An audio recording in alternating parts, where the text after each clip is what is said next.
Recoded.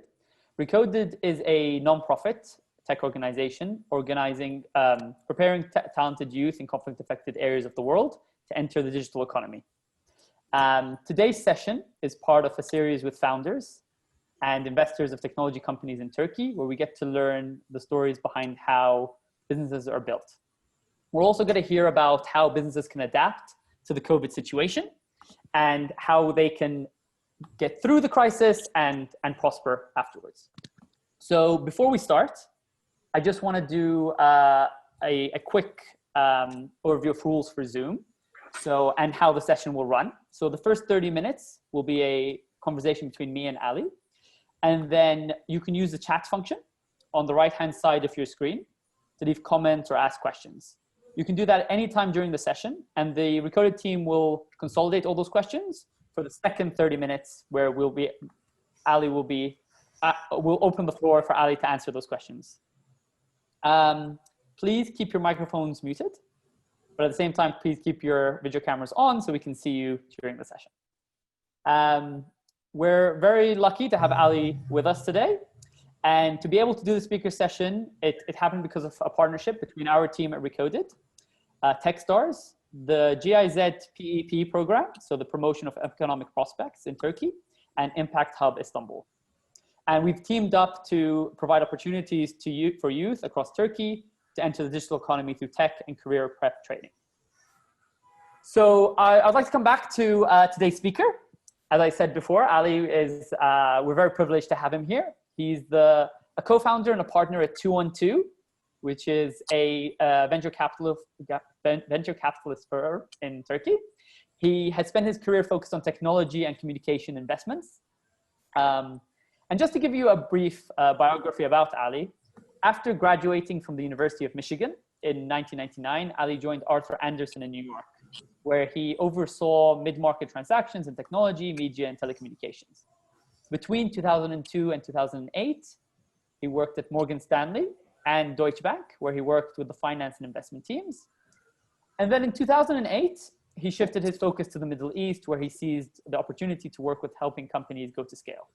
He's worked with the Turkish government and private sector on finance and private equity projects. And at 212, Ali serves on the board of App Samurai, Insider, Marti Technologies, Sulvoyo, and Smart Message. In addition, Ali sits on the advisory board of Endeavor and is a member of the Istanbul chapter of the Entrepreneurs Organization. So again, great pleasure to have you here today, Ali, and especially during this time of radical change of business around the world. So I'd like to thank you again for being here. Great to be here. Thanks for inviting me. Thanks for having me. Amazing. So if we dive straight in, I'm sure everyone here would love to hear your insights and to learn from you about the investment world and VC and startups. Just in reflection, what would you say is your most successful investment in your career, and why do you think it was successful? I was lucky. I had quite a few successful exits in my investing life. The most recent one was this company called Insider. We met them in 2012. We invested in 2016. They grew something like 25-fold since then. They were mainly in Turkey. They are in 20 countries right now. Most of their revenues were generated in Turkey. They had about 10-15% international revenue that they were generating in 2016. Now it's more than 85% of that revenues from international companies. They serve the likes of, British Airways, Virgin, Korean Airlines, most of the international brands. And after we invested in them, Sequoia, which you might know, Sequoia, which is one of the big boys of our industry, co-invested with us in them, and that was the first time Sequoia invested in our region, actually, not just in Turkey. And they're still growing. They're growing more than 100% year over year. The valuation that they're at right now is more than 20 times that I invested in them. So we were lucky to be part of that team. And I think what makes them different is the team and how they attack the market, the eagerness that they went after the market. They never tried to dominate the Turkish market. That was one of the first mistakes that they did not make. Most companies in Turkey, unfortunately, think Turkey is big enough to create global success stories. It's not. Turkey is a big trap like that. It's very misleading. The 80 million number, 80 million people, it's quite misleading. Unfortunately, that 80 million doesn't have the spending power. Most people miss that part. So Insider always geared itself to be an international company. And unlike most Turkish companies that go west, they went east instead. They went to Asia. And more than a third of their revenue is coming from Asia right now. They have more than 10 countries in Asia covered, and they are growing quite fast. So not focusing in one local market where you think you are strong. Challenging yourself to go global, to be a global international player. Attracting the best talent that you can think of. And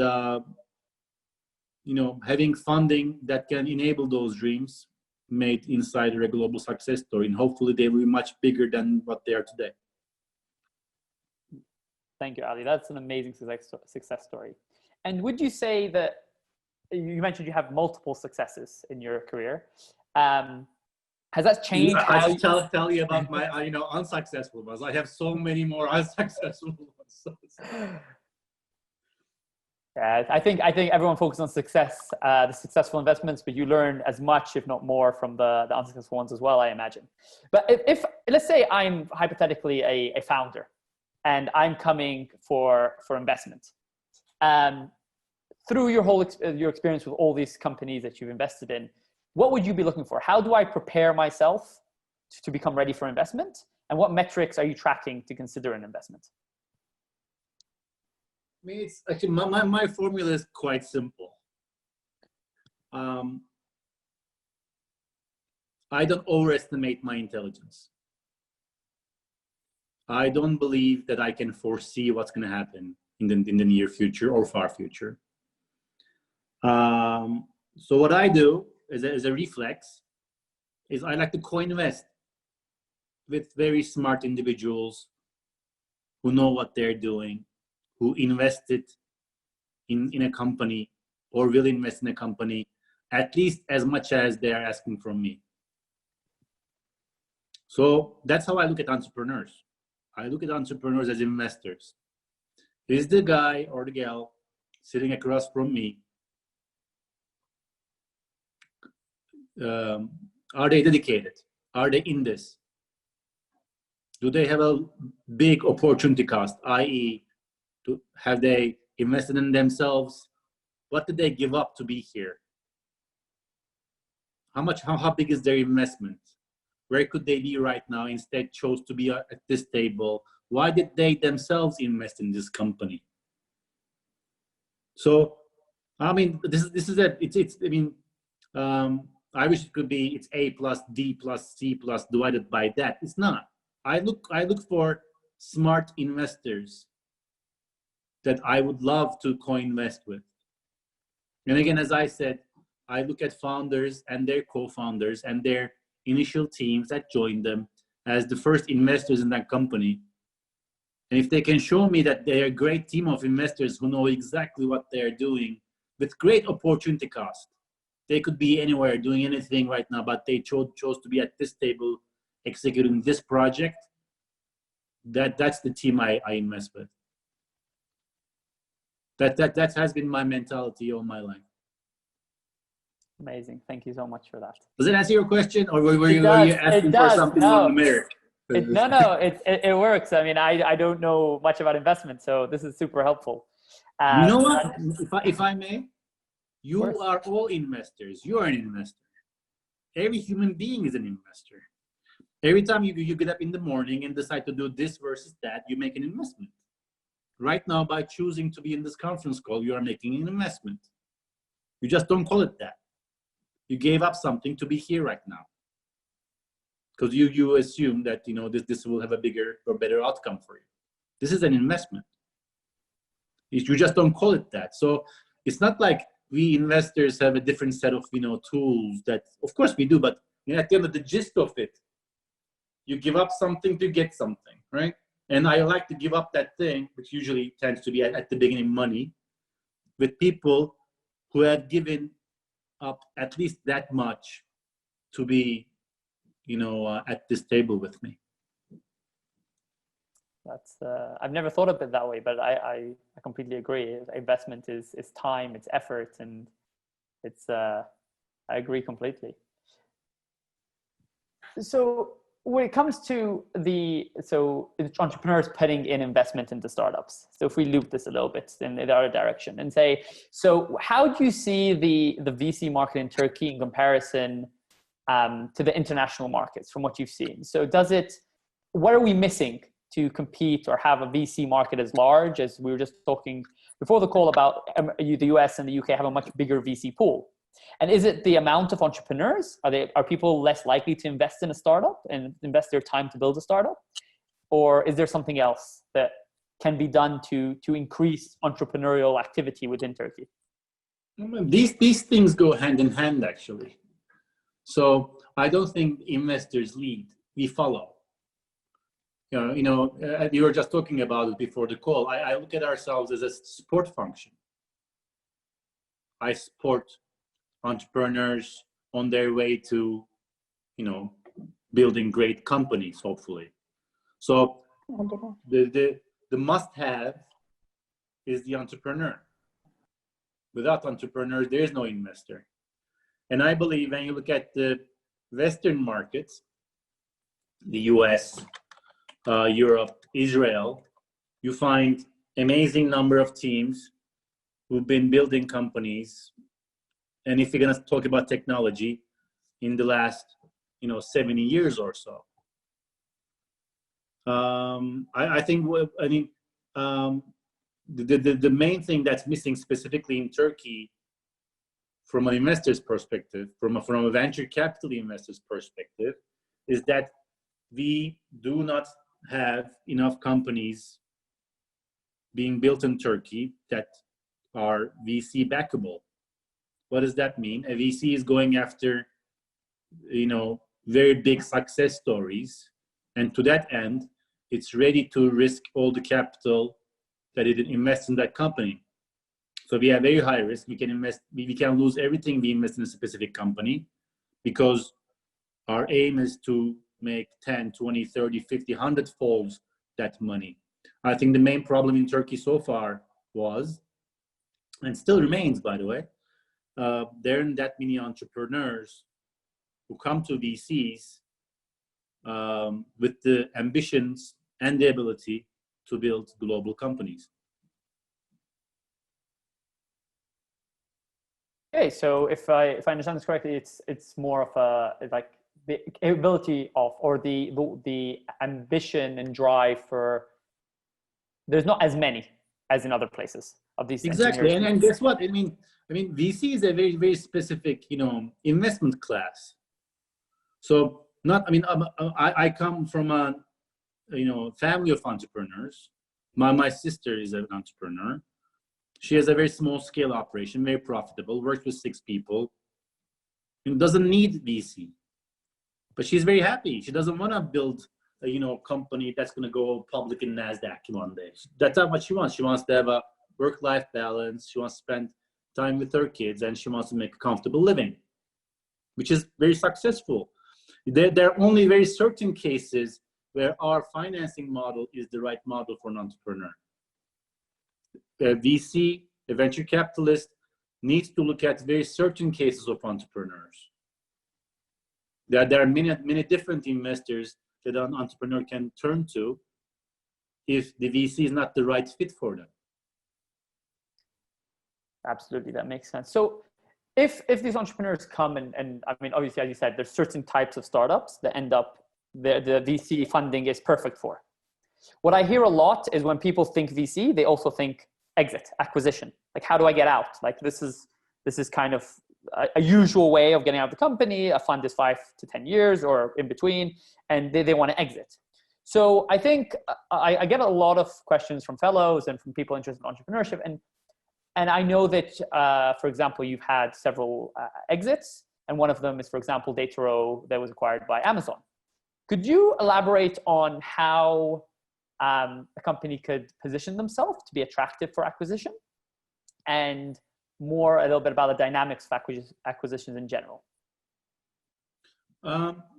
First of all, I mean, it's a must for us, right? So we only make money, a VC only makes money when we exit our holding in a company. So that's why we are obsessed with exits. There are now other VC models who don't really need exits. They're okay with dividends, staying for 20, 30 years. But again, that's why I'm saying VC is a very special class of investment. And we are very open about, our requirements. And one of those requirements is exit. So I want to underline that. So in Dataro's case, or in, our recent investment in EasyCo's case, we sold EasyCo as well to PayU. When I look at them, most of them didn't prepare themselves for an exit. They built successful companies that they were proud to lead. They wanted to go after a global market. They wanted to build a good product. They want to have happy customers that kept on, purchasing their services, using their services. And then exit happened. I don't think you can actually plan for an exit. Exit is a byproduct of a great company. And by the way, it's an option, right? An entrepreneur can say, everything is going greatly. I'm growing fast. I'm happy. I don't need anything else. I don't want an exit. So in these cases, like in Dataro, in EasyCo, the entrepreneur said, okay, I came to this point. I can not grow my company further or faster or safer or whatever than with this new team that I will work with. So it's a next stage in my company. But I don't think you can actually plan for an exit. What you can plan for is building a great company that people will work for happily. Customers will talk great things about. Investors will knock on your door every day. Banks would love to work with and give credit to. So, and when you look at those, actually all the people I listed, team members, investors, customers, clients, banks, they're all investors, right? Just like you were when you started your company by yourself or with your co-founders as the initial investing team. Your customers became investors in your company. Your other workers, your teammates, the bankers, the investors, they're all investors of a company. And the more you have at that table that I've been mentioning, the easier it will get to get the next bigger investor, because it just keeps on growing in size. It's going to be easier to attract the next one, and it might be an acquirer this time. That makes perfect sense. And if I understand this, it's about building that value and building a successful company. Build and everything value. else. That's what I'm saying. Yes, exactly.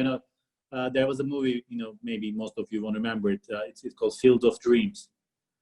It says, it says, if you build it, they will come. If you build it, he will come. If you build it, he will come. If you build it, and if it's the right time for you, and if you want to, a buyer will come and buy a great company. But it's secondary.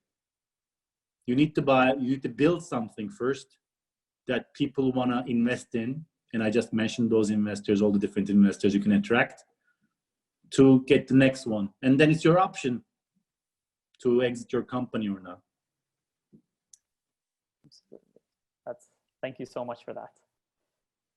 All right, so if we shift from acquisition for a second to trends and the elephant in the room, which is the current pandemic. So what trends? What pandemic? So, like, What trends did you see in the startup world before the pandemic happened, and how has this shifted in the VC community in Turkey and internationally during this time? How has this changed? The biggest change, I mean, to tell you the truth, and most people don't agree with me on this thing, is I don't think much has changed. And of course, anyone who hears this will say, "Oh my, this guy just doesn't have any clue of what's going on in the world." And something terrible is going on in the world, and it's very uncommon. We've never seen anything like this before. It's uncertain. We don't know when it's going to end. We don't know when it's going to repeat itself. It's going to get bigger, whatever. But this uncertainty was always in our life. You just pretended it wasn't there. It's called life. Life is a very uncertain event. Let's call it that, for lack of a better word. It just, the only difference right now is a part of that uncertainty has a name. It's called COVID. But trust me, the number of uncertainties in your life, didn't really increase. There are billions of uncertainties that dictate your life every day, and you cannot think of them, because if you did, you'd go crazy in a way. And an entrepreneur, what makes you an entrepreneur, and I consider myself one, is despite all these uncertainties, you build something because you see this thing that you want to build, and you cannot think of anything else, anything better to do in your life, and you need to build it, even if they come or not. We just mentioned who they might be, but it's this burning desire, and despite all uncertainty, you will build this thing. So when I look at our portfolio companies, I currently, in our portfolio, in our funds portfolio, we have 10 companies. Obviously they shifted. They have flexible working arrangements. They had to cut off, unfortunately, some expenses that included some employees as well, which we are sad about. They needed to react fast because obviously, unlike a big company, they have, they don't have the same cash sitting in their bank accounts, and they reacted. And I think the best thing to witness was how fast they reacted, which I think is the key, one of the key abilities of making, of necessary for a great entrepreneur, the ability to react fast, and they did. One thing that I always, mentioned jokingly was, build cash flow statements. And guess what? Most of the entrepreneurs that we have right now are building those cash flow statements because cash is king, and you don't know when the current times will be over, and they can go to the new normal as we see it. But to tell you the truth, to answer your question, other than the flexible working arrangements, making sure that the finances are in order, I see that the entrepreneurs use the most important muscle that they have, and that was the reaction, and they reacted that way. Obviously, depending on the sector and the business and the stage of that company, they have different reactions, but they all adapted, and it was refreshing to see that in all our 10 companies. Absolutely. So that's interesting, and I'd like to elaborate on that. So you mentioned different companies reacted. The main thing was they reacted very quickly, and depending on which industry or which market they're in, they react differently. Would you say that there's a general focus on what they react on? So let me say, for example, I've read a lot of articles on operational resilience, or cutting back on innovation, or how the strategy changes. Is there anything specific that you'd be advising the companies to do in this time, or is it very, very specific for each company? The most specific thing we told them is stay alive. Because if you're not alive, i.e. if you need to shut down, all that other stuff doesn't matter. So the first thing we told them, and we had this conversation in the second week of March, I believe, with every company one by one. We told them, look at your cash reserves, you got your receivables and payables, your running costs, your burn and whatever. Can you see 2021? That was the first question, because everyone was asking about when do you think this will end? Do you think it will be Q2, Q3, Q4? We told them, don't worry about that stuff. 2021. Can you see it?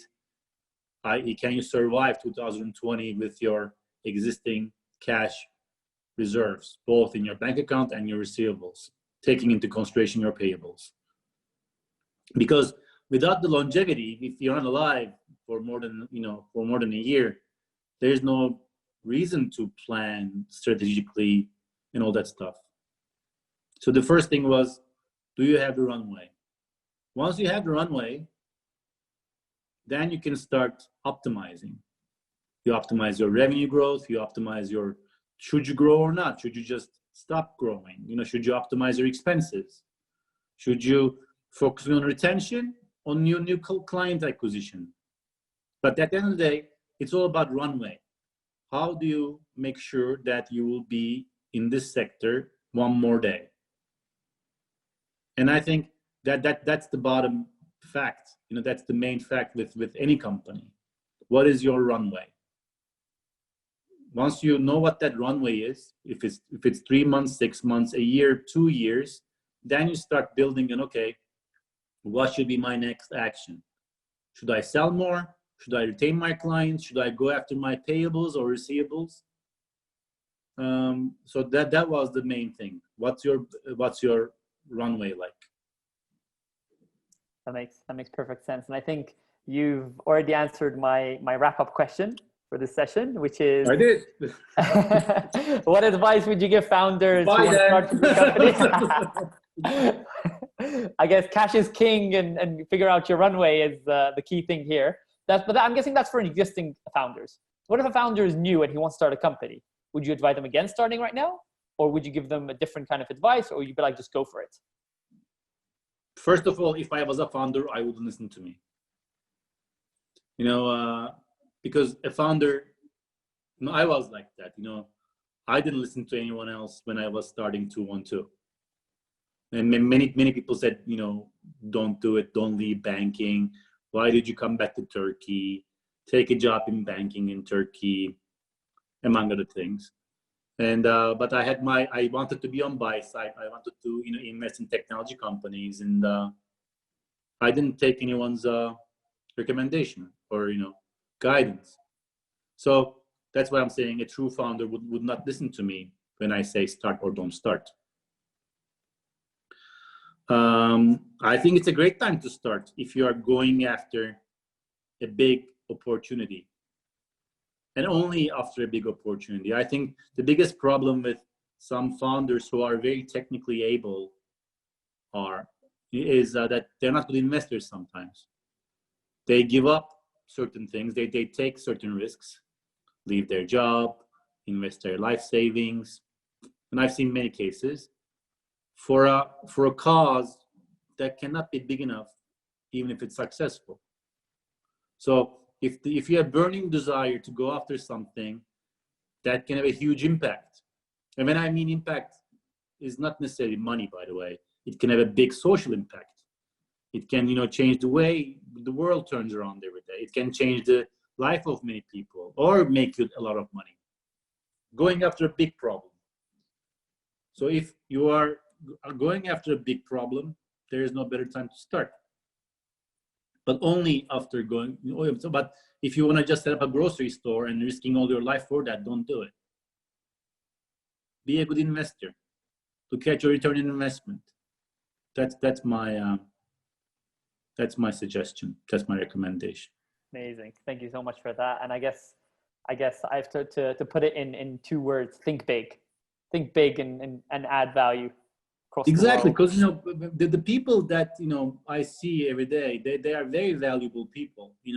Amazing talent, great engineers, coders, what have you.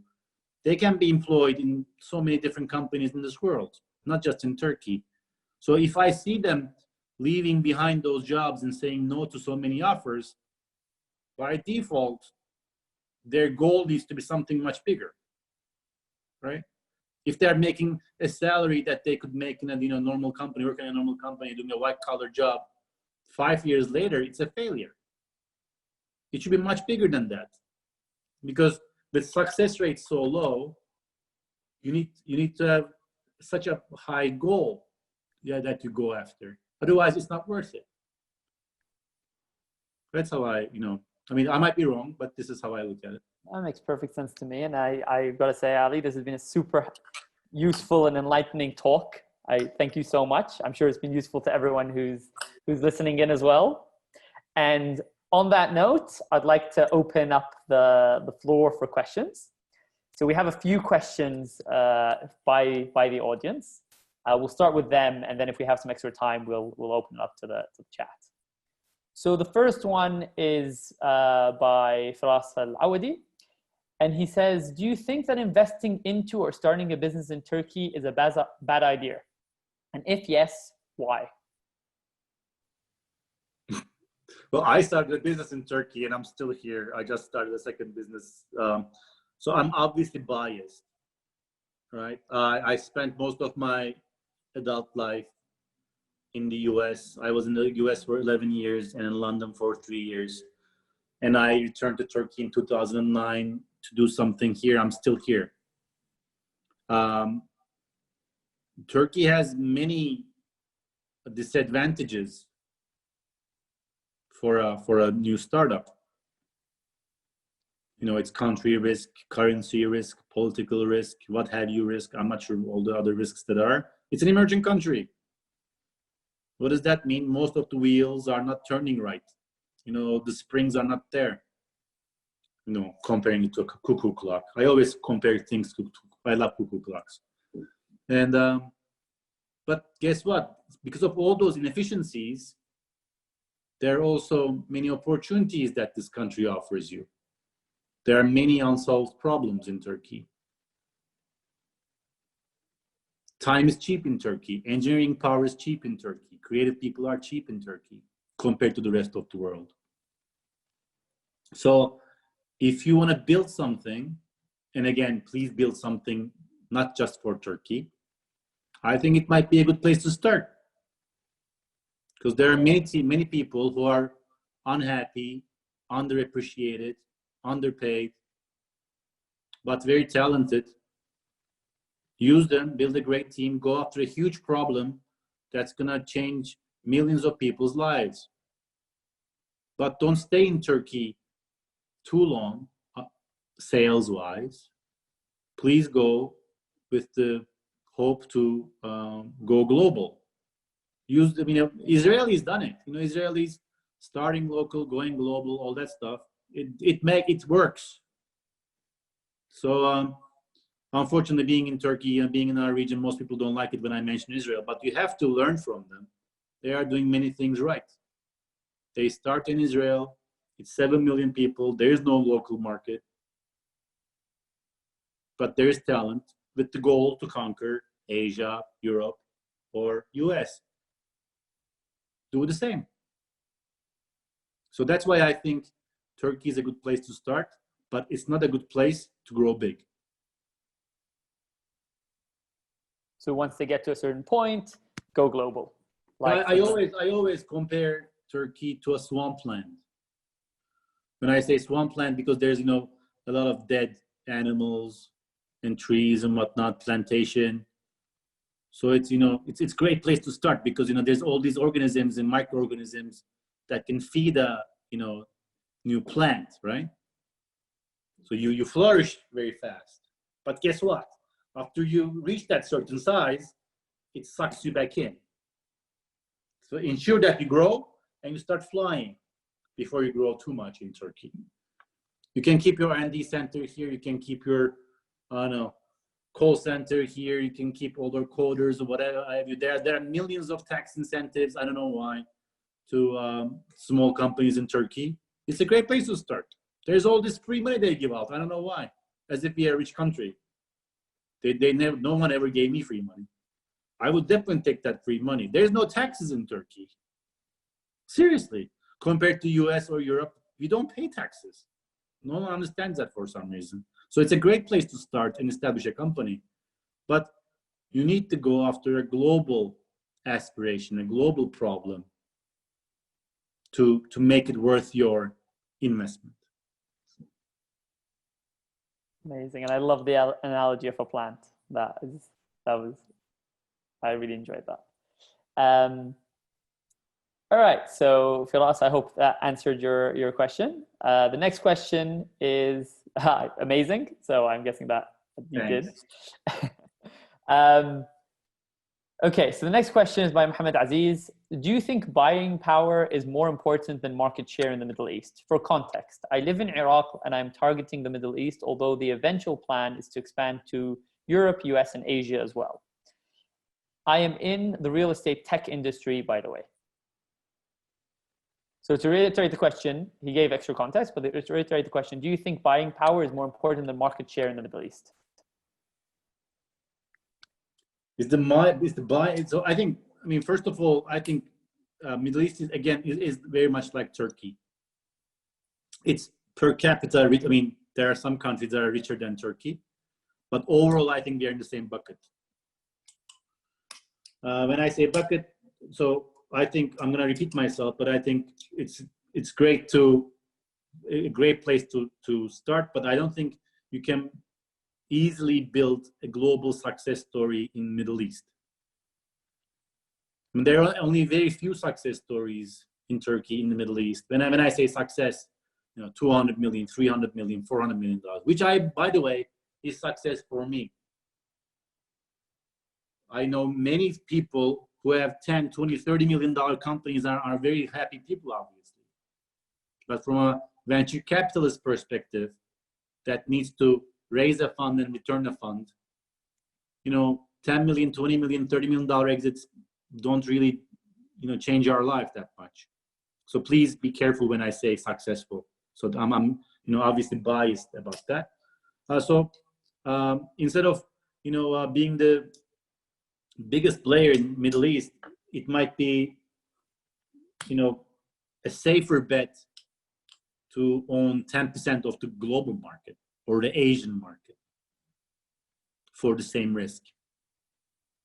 Because again, in any step you take in life, you look at return and risk. And I believe in our region, we don't have that concept, especially in Turkey. I shouldn't talk for all of the Middle East. In Turkey, people ask you either how much or what do I get? They never put it in the same sentence. So you go to a restaurant, you look at the price, but you don't really care about the quality of the service. Or in Turkey, for those, I never owned a car in my life, but they go and buy a car that's 3 times the price of what you would pay in Greece next door because of all the indirect taxes. So what you are getting is the same car as in Greece, your neighbor, but you are paying 3 times as much for it, which shows you, that there's something with our return on investment calculation, value for money. So that's why I personally don't think trying to be the biggest player in the Middle East, trying to be the biggest player in Turkey, or any company to that, any country, by the way, is worth the effort. Because if you're going to be, by the way, this is for technology. I believe if you really tap into something that's important, an international player will come to your door. And if you're lucky, they will acquire you. If you're not lucky, they will just, bypass you. Thank you for creating a market and eat your market. So that's why I believe you need to go international from day one, or think international from day one. You need to act and build as if you're international, even if you're not in those countries yet. You need to prepare yourself for that, because if you don't go there, they will come to your region. Thank you, Ali. That makes perfect sense. So the next question we have is from Wali Hayali. I hope I pronounced your name right. Sorry if I haven't. Many companies started as a startup while there's a crisis or pandemic. So is it good to launch your startup during the pandemic, or should you wait until life comes back to private sector? Would any investor think about investing these days? We've never been busy year than the last 2 months. Because when you are saying a VC, that means you have a fund that's ready and deployable. and we need to invest it. I think it's dangerous because I see these articles, best companies were started during times of crisis. Look at Apple, look at Google, look at Facebook, those are the survivors, by the way, right? There's something called the survivorship bias. And it just tells you only hear about the survivors. There's thousands of companies that were formed, but you only see 5 or 10 of them. That doesn't, and for some, and our perception is biased. Why? Because we think all companies that start are successful. No, you just don't hear about all the other ones who are not successful. So I don't think there's a right time to start. Again, you can wait all you want, but when you think about the first question, I don't think the uncertainty increased or decreased. It's still there. It just has a portion of that uncertainty has a name. That's all. When you think about all the possible uncertainties in your life that affected, I used to think that when I was a kid and couldn't sleep.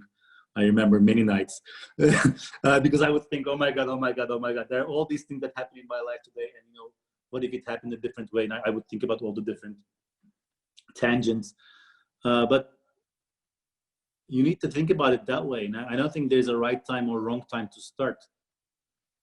You just need to look at yourself, and I think I think entrepreneurship is a very personal thing. It burns in you. It's a fire. It just lights up in the morning, and you go after a market. No one can tell you, don't do it now, wait for a year. Let's see what happens. Let's see what markets will do, how they will react, what's going to happen to coronavirus.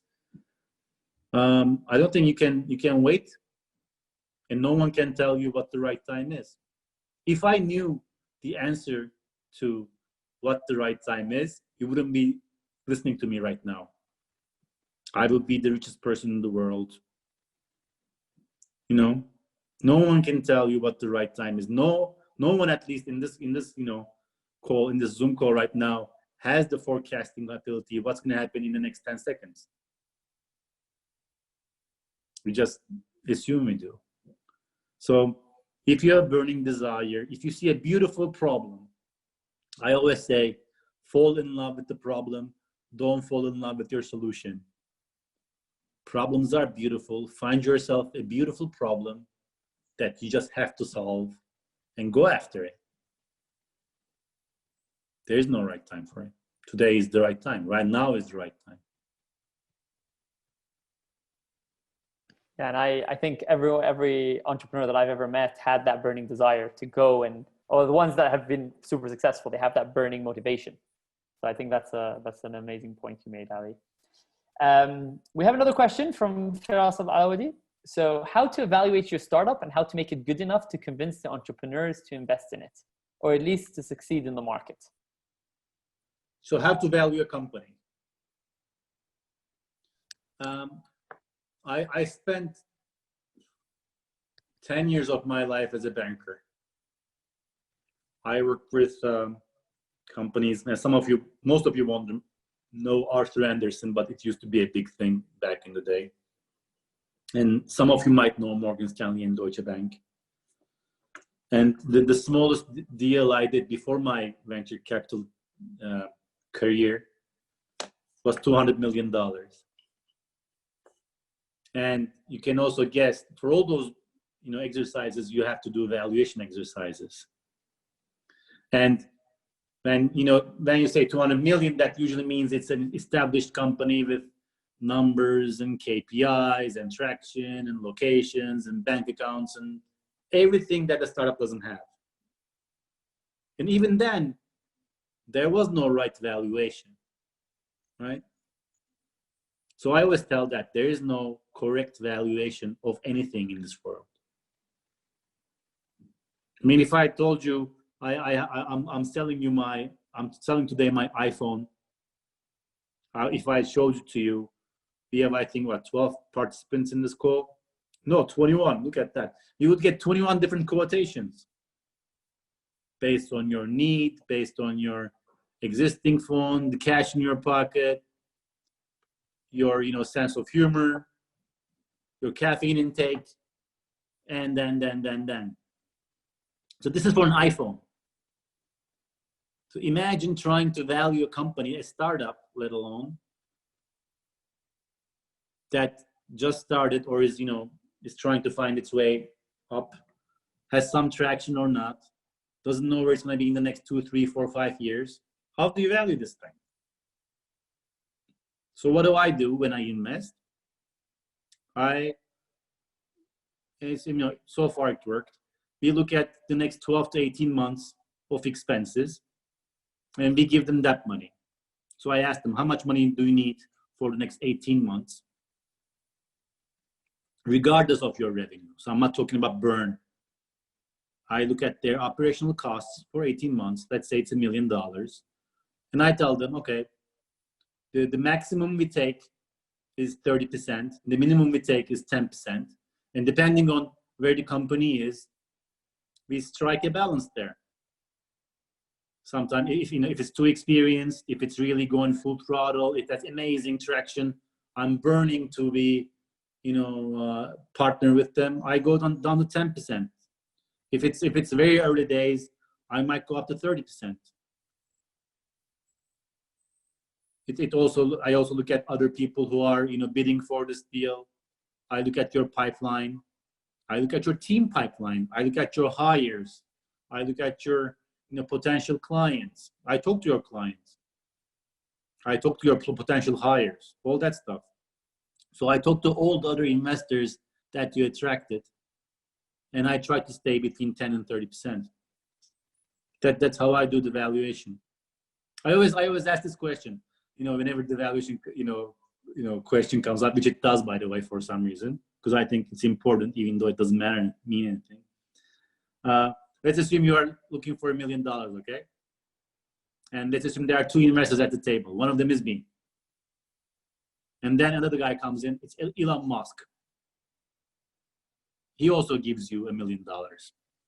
Would you give both of us the same shareholding? I wouldn't, but I would take Elon Musk for nothing. I would just give him half of my company for $0. So what happened then? The valuation of the company changed. How is that possible? Based on the investor. So it comes back to the iPhone question. How much is my iPhone worth to you? It depends on many things. What are you going to do with that iPhone? Do you need one? Do you have one? How much money do you have in your pocket? How much fun do you want to have with me? So I don't think there's a right valuation. There's only right partnerships that should exist on good contracts, good balance of power, that's optimized for a good outcome for everyone, for the entrepreneurs as the initial investors and the newcomers for taking the risk. That was a long answer to a good question. It was a great answer. And I'm going to loop into another question that's related. Talking about different investors. There's a question here, which is, how do you understand when an entrepreneur is the right one for the VC? So alignment, values and mandates and everything there. So we talked about you, for example, you saying like if 2 different investors, Elon Musk and you come, then there's a completely different value proposition that's happening between the 2. And then how do you know there's alignment with the VC? How do you know that the startup is right for the VC? From my perspective, from a startup's perspective? Both. So let's talk about the startup perspective. That's better, I think, because my perspective doesn't really mean much. If I was an entrepreneur, I am an entrepreneur, but if I had a startup, well, I would talk to as many VCs as possible. Because at the end of the day, you will see his face or her face for the next 5 years. Talk to everyone that they invested in. Good companies, bad companies, success stories, failures. Don't expect anyone who's going to have, 100% flying marks. No person in this world is good at everything, and neither will be a VC. We all have our positives and negatives. And plan ahead. Don't start looking for money when you need the money. Start looking for money when you don't need the money yet. Start building relationships with these people. If your first question was, what's your most successful startup? And if you guys listened carefully, I said I met them in 2012, but I invested in them in 2016. Why? Because we built a relationship, and we were in touch for those 4 years actually. And they were back and forth. I watched how they grew. I helped them out entering London. I helped them out entering Moscow. I wasn't an investor, so they learned how I behave. I learned how they executed. I watched them all the way, and I only became an investor, a financial investor in them. I was an emotional investor, a friend in them, but I became a financial investor in 2016, June 2016. So I think it's very important to build relationships, especially VC. The reason we are having a hard time investing right now is because we can only meet new companies over Zoom or Google Hangouts and what have you. We cannot touch them. We cannot build really personal relationships. We cannot look eye to eye. Because VC, yes, it's an investing vehicle, but it's a very personal investing vehicle. You really build strong personal ties with the entrepreneurs. It's not like a banker. It's not transactional.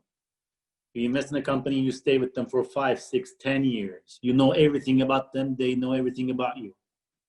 Good and bad. So please build these relationships before you need that money.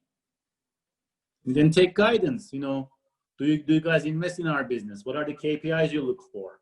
Can you introduce me to clients? I love startups who come to us for introductions. They tell me, I don't need money, I need introductions. I love it because it just throws me off. You don't want money? Really? They want intros to enterprises. I love, because it's a great due diligence for me as well. I send them to contact if I have them in a certain market. And then I ask the guys, how is the technology? It's a great due diligence. So it's a win-win. I learn about them, they learn about me, they get new revenue. Everyone is happy. So please build relationships early on, because you will marry me and the divorce will be very hard. So before you want to marry me, you want to, go out on a few dates, and all that stuff that you can think of. So you don't want to marry me just like, after these, 50 minutes of fun conversation. Trust me. So date me as many times as possible. See me in good and bad situations. Talk to my exes. They're all crying. Do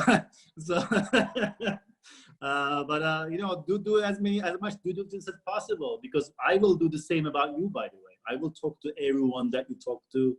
I will talk to your employees, ex-employees, future employees, clients, disgruntled clients. I will Google you like a stalker. I will do all that stuff. I will, before I marry you, I will really do all that stuff, because I have to, by the way. Why? Because I'm investing someone else's money.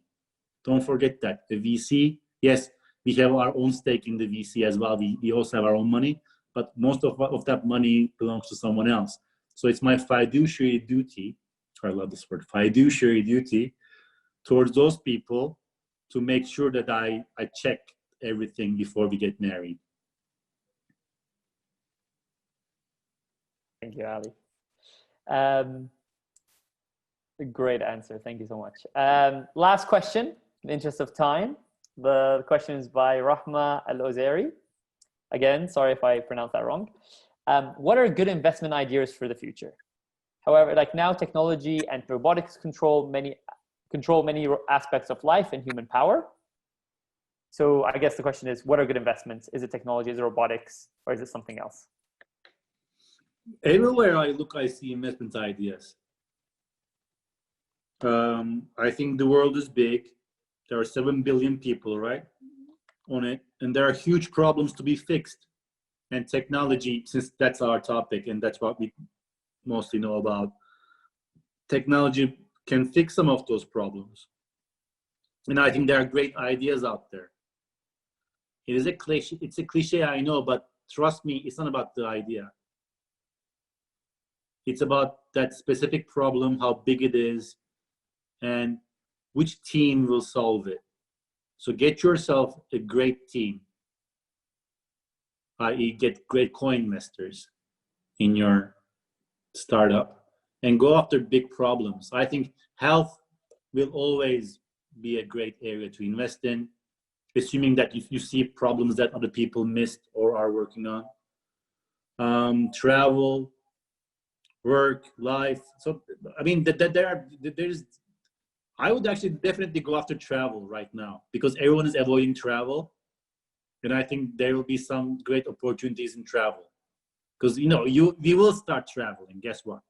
My wife is already planning about doing something in August. And I think she's crazy. But, you know, most investors right now don't even listen to travel startups, which will create a huge vacuum, I guarantee you. And there will be travel startups that will start during the times of Corona. Good for you. So again, please go. Don't listen to my, you know, this quirky VC guy. Go after your passion because you cannot lose. Go after a big problem that causes you sleepless nights. There are so many beautiful problems, especially to a technical engineering mind, that you guys can go after. You can build stuff. You are creators. Don't be offended, by the way, because you are gods. You know, I said this before, someone was very offended. But, you know, you create things out of nothing. You build things, you code things, you bring people together. That's why I love entrepreneurs, because I love people who create stuff. And that's why I exist, because I'm a support function to build great companies, you know, and I help creators. Going after big problems that you witnessed and keep on witnessing every day, can't believe it's possible, but it's there, is the best place to start. And I think every industry that you look at has one.